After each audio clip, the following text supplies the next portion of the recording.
கருணாநிதியோட இயற்பெயர் தட்சிணாமூர்த்தி, அவர் வந்து கருணாநிதினு மாத்திக்கிட்டாரு. ராமையாங்கிறதான் பேராசிரியர் அன்பழகனோட இயற்பெயர், அவர் பேர் அதுக்கப்புறம் அன்பழகன் மாத்திக்கிட்டாரு. நாராயணசாமிங்கிறதான் நெடுஞ்செழியனோட இயற்பெயர், அதுக்கப்புறம் அவர் நெடுஞ்செழியன் மாத்திக்கிட்டாரு. அந்த மாதிரி இவரு பேரை ஒருவேளை ஜோசப் விஜயிலிருந்து விஜய்னு மாத்திக்கிட்டா நமக்கு எந்த ஒரு பிரச்சனையும் கிடையாது. நான் சொல்றது ஒரு 15 வருஷம் முன்னாடி யாராவது கருணாநிதினு சொல்லிட்டாங்கன்னா, என் பேரை கருணாநிதினு சொல்ற அளவுக்கு தமிழ்நாட்டில் வந்து மரியாதை இல்லாம போயிடுச்சு. இந்த தமிழ் சமுதாயம் வந்து எவ்வளவு சீரழிஞ்சு போச்சு தெரியுமா? கருணாநிதினு சொல்றாங்க, அவரை கலைஞர் தான் சொல்லணுமா? தமிழகத்தில் விஷக்கிருமிகள் பரவி விட்டது, இந்த விஷக்கிருமிகள் தமிழகத்தை அழிக்காமல் இருக்க வேண்டும் என்று நான் அஞ்சுகிறேன் அப்படின்னு பெரிய ஒரு பக்தவச்சலம் சொல்லியிருந்தார். அந்த பக்தவச்சலத்துல இவங்க எல்லாம் சேர்ந்து குரங்கு மூஞ்சின்னு வசைப்பாடினாங்க. அதே மாதிரி பெருந்தலைவர் காமராஜர்னு சொல்றாங்கிற ஒரே காரணத்தினால பஞ்சாயத்து யூனியன் சேர்மனா இருந்தவங்களை எல்லாரையும் யூனியன் சேர்மன், ஒன்றிய தலைவர் அப்படின்னு சொல்லாம ஒன்றிய பெருந்தலைவர், அதாவது காமராஜரை வந்து பெருந்தலைவர்னு சொல்றத மட்டம் தட்டுறதுக்குன்னு இந்த திமுக கும்பல் காமராஜரை கேவலப்படுத்தணுங்கிறதுக்குன்னு ஒன்றிய பெருந்தலைவர்னு கொண்டு வந்து ஒரு சைக்கோபென்சியின் உச்சத்துக்கு போனது இந்த திராவிட முன்னேற்ற கழகம்.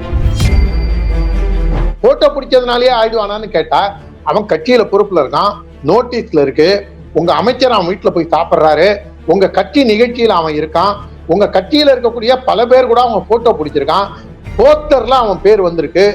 இத்தனை இருக்கும் போதும், அதுவும் விஞ்ஞானம் இவ்வளவு வளர்ந்திருக்கும் போதே இந்த திமுக இவ்வளவு பொய் சொல்லுதுன்னா, அப்ப அவங்க எல்லாம் வந்து ஒரு 30 வருஷம் முன்னாடி திமுக எந்த அளவுக்கு பொய் சொல்லியிருப்பாங்க.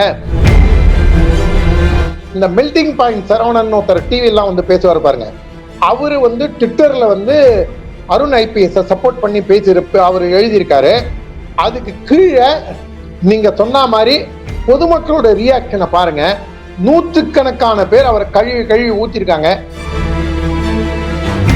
டிடிவி நேயர்களுக்கு வணக்கம். இப்போ சமீபத்தில் பல சர்ச்சைகள், அதுவும் குறிப்பாக சொல்லப்போனால் அரசியலில் பல சர்ச்சைகள் தொடர்ந்து நடந்துக்கிட்டே வருது.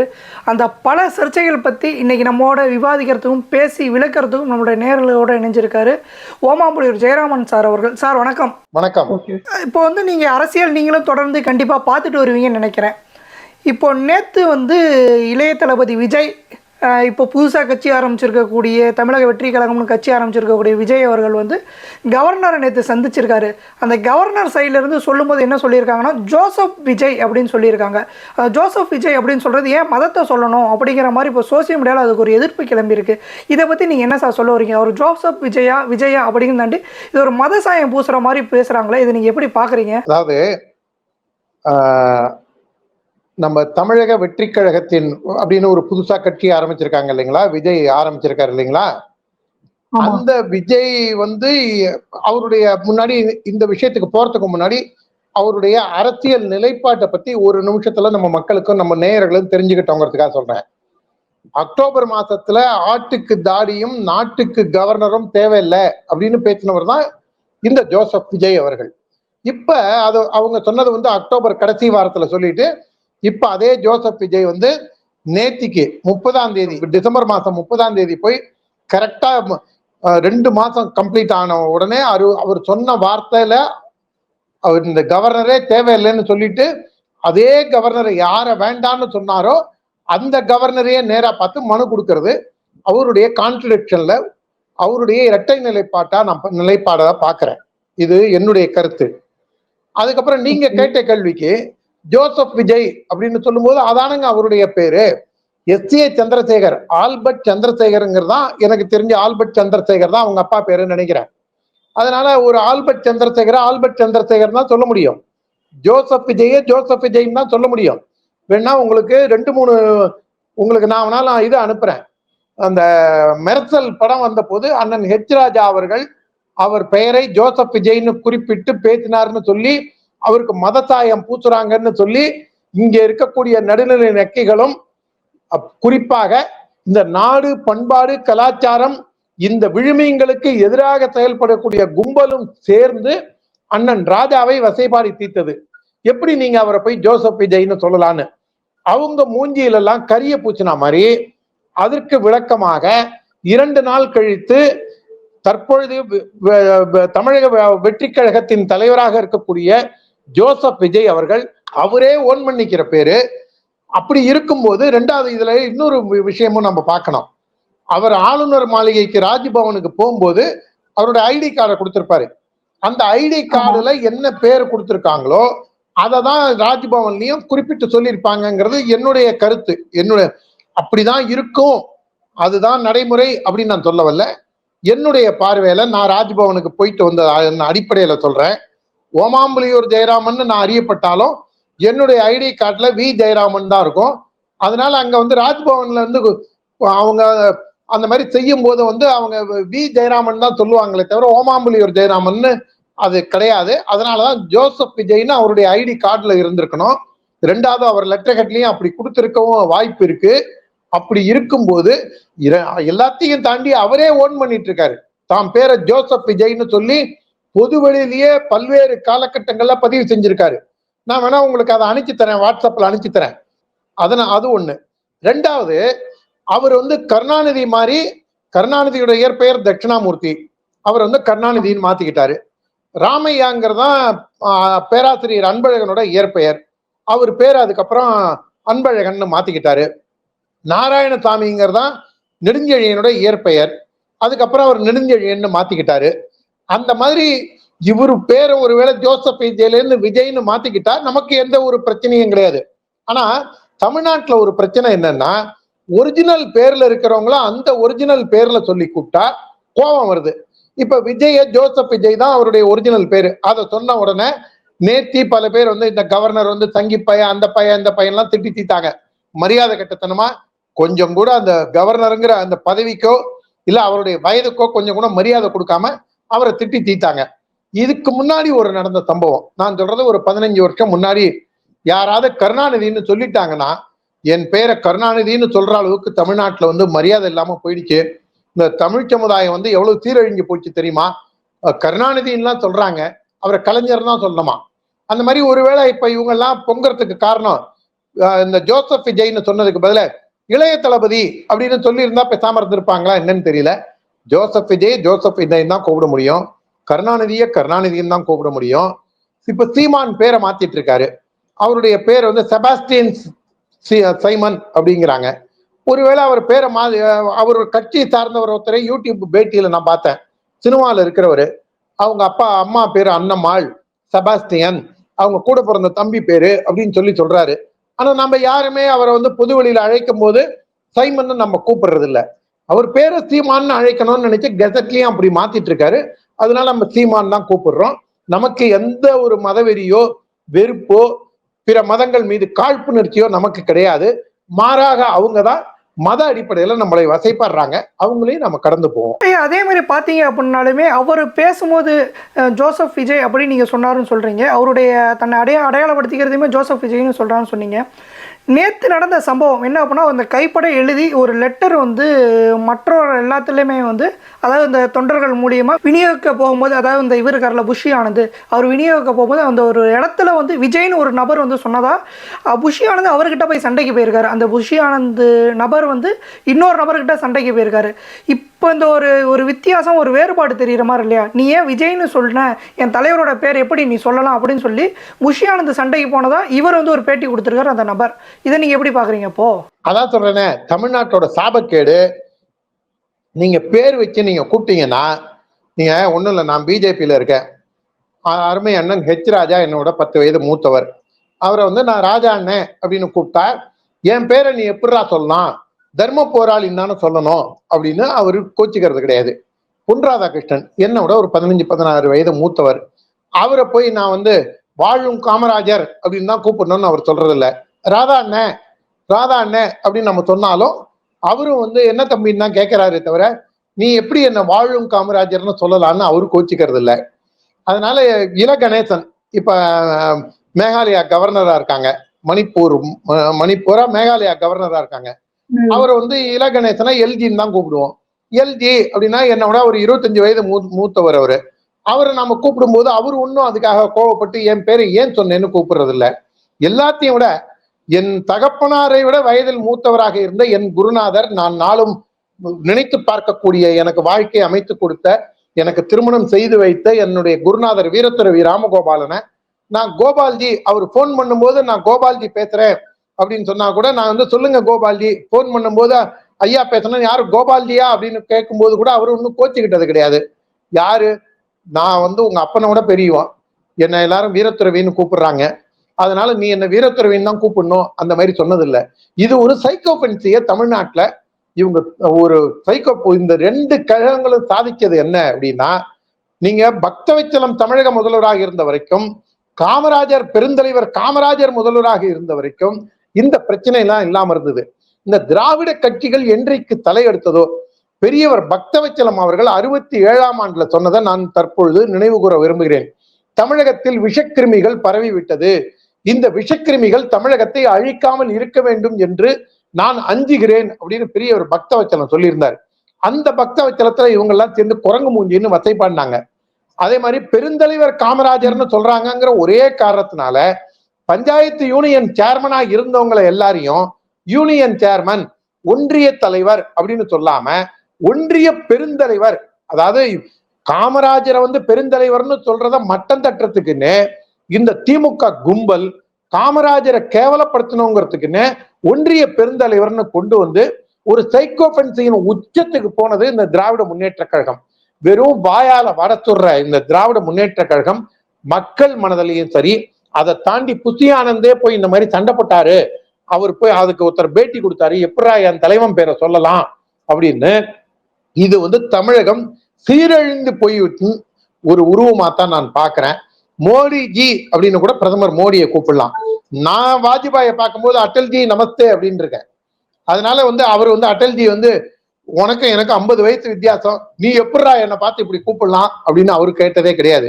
இதுதான் திராவிடம் தமிழ் மக்களை சீரழித்ததன் வெளிப்பாடுதான் இப்ப நீங்க நேத்திக்கு புசி ஆனந்த் செஞ்ச சம்பவம். அதைத்தான் காண்பிக்கின்றது. தமிழ் சமுதாயத்தை செல்லரிப்பது போன்று, கரையான் அரிப்பது போன்று இந்த திராவிடம் அழித்து கொண்டிருக்கின்றதன் வெளிப்பாடுதான் இது. விஜய் மட்டும் இல்ல, நேற்று கவர்னரை பார்க்கல, பாஜக மாநில தலைவர் அண்ணாமலை அவர்களுமே நேற்று போய் கவர்னரை பார்த்துட்டு வந்திருக்காரு. எதுக்காக பார்த்துட்டு வந்தாரு? அண்ணா யூனிவர்சிட்டி இஷ்யூ மட்டும் தானால வேற எதுவும் நோக்கம் இருக்கா, இல்ல தமிழகத்து அரசியல் பத்தி பேசி இல்ல வேற எதுவும் முடிவு பண்றதுக்காக போனாங்களா? எதுக்காக சார் பார்த்தாங்க? அதாவது எதுக்காக பார்த்தாங்கிறத ஒண்ணு அண்ணாமலை சொல்லணும், இல்ல கவர்னர் சொல்லணும். அதை தாண்டி அதுல போய் நான் பெருசா கருத்து சொல்ல முடியாது. ஆனா அண்ணா யூனிவர்சிட்டி விஷயமாவும் பார்த்தாங்கிறதா உறுதியான தகவல், எனக்கு கிடைச்ச தகவல். நான் கட்சியில இருக்கிறதுனால பேசும்போது சொன்னது அண்ணா யூனிவர்சிட்டி விஷயமாவும் பார்த்தாங்கிறதா. என்ன காரணம்னா, 2 நாள் இந்த சம்பவம் வந்து 25ஆம் தேதி இன்னைக்கு இந்த அண்ணா யூனிவர்சிட்டி பொண்ணோட பிரச்சனை பெரிய அளவா பிளாரப் ஆச்சு. அன்னைக்கோ அதுக்கு அடுத்த நாளோ சென்னை மாநகர கமிஷனர் அருண் ஐபிஎஸ் அவர்கள் பிரஸ் மீட் வச்சு என்ன சொல்றாரு, இந்த சம்பவத்துல ஒரு நபர் தான் ஈடுபட்டு இருக்கான் அப்படின்னு சொல்லி அவரே வந்து என்கொயரி எந்த திசையில போனோங்கிறத அவரே முன்முடிவு எடுத்து அவரே வந்து வழிகாமிக்கிறாரு. இந்த திசையில தான் இந்த வண்டி போனோங்கிற மாதிரி அவரு ஒரு பிரஸ் மீட்ல சொல்றாரு. அதுக்கு வந்து உயர்நீதிமன்றம், மாண்புமிகு சென்னை உயர்நீதிமன்றம் அவரை கூப்பிட்டு நீ இந்த மாதிரி பேசினது தவறு அப்படின்னு சொல்லி நீதி தேவதை அவருக்கு ஓங்கி ஒரு குட்டு வைத்துள்ளது. அதனால நீ எப்படி முன்மொழியோட செயல்படலாம், நீ எப்படி முன்மொழியோட சொல்லலாம், ஒரு ஆள் தானான்னு நீ எப்படி சொல்லலாம்.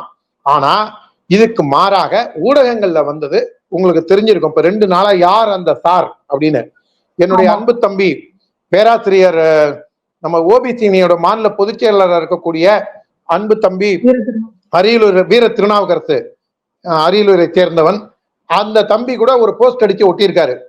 யார் அந்த சார் சொல்லுங்க, உதயநிதி ஸ்டாலின் சார் அப்படின்னு சொல்றாரு. இதை எல்லாரும் புரிஞ்சுக்கணும், யார் அந்த சார் அப்படிங்கும் போது.